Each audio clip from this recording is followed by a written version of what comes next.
নির্বাচন কমিশন কর্তৃক দুইটি রাজনৈতিক দলকে ইতিমধ্যে নিবন্ধন দেওয়া হয়েছে।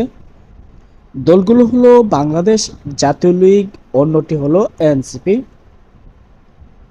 তবে জাতীয় লীগ বা বাংলাদেশ জাতীয় লীগ সম্পর্কে অনেকেরই জানার আগ্রহ রয়েছে। জাতীয় লীগের আনুষ্ঠানিক নাম হচ্ছে বাংলাদেশ ন্যাশনাল লীগ, এবং যেটি প্রতিষ্ঠার সময় ন্যাশনাল প্রোগ্রেসিভ লীগ নামে প্রতিষ্ঠিত হয়েছিল। পরবর্তীতে পাকিস্তান ন্যাশনাল লীগ নামে পরিচিত ছিল। বাংলাদেশের একটি বিলুপ্ত রাজনৈতিক দলের প্রধান ছিলেন আতাউর রহমান খান। পরবর্তীতে এটিকে 21শে সেপ্টেম্বর 1976 সালে বাংলাদেশ নিবন্ধন প্রদান করা হয়। পাকিস্তান আমলে পূর্ব বাংলার সাবেক মুখ্যমন্ত্রী আতাউর রহমান খানের নেতৃত্বে 1969 সালের 20শে জুলাই জাতীয় লীগ গঠিত হয়।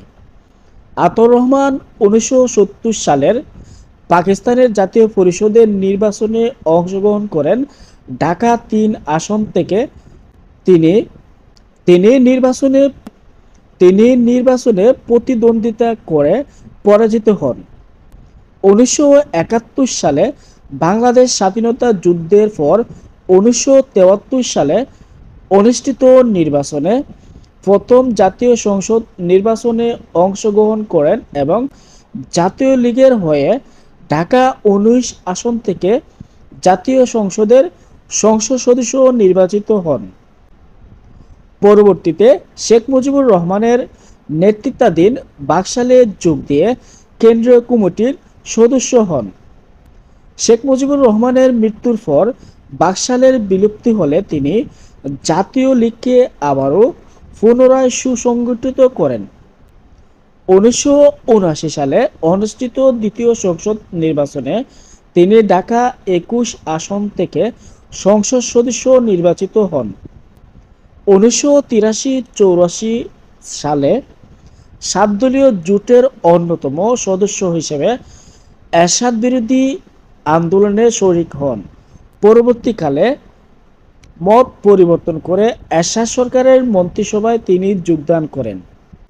2025 সালের 30শে সেপ্টেম্বর নির্বাচন কমিশন ঘোষণা করেছে বাংলাদেশ জাতীয় লীগকে নিবন্ধনের সিদ্ধান্ত গৃহীত হয়েছে। নিবন্ধনের শেষ ধাপ হিসেবে দলের প্রতীক নিশ্চিত করার প্রক্রিয়া চলমান। এই নিবন্ধন পেলে জাতীয় লীগ নির্বাচনে অংশগ্রহণ করতে পারবে দলীয় প্রতীক নিয়ে।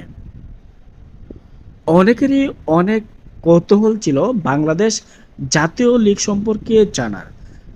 এমন নিত্য নতুন ভিডিও পেতে অবশ্যই দ্য অ্যাডভেঞ্চারের সাথেই থাকবেন।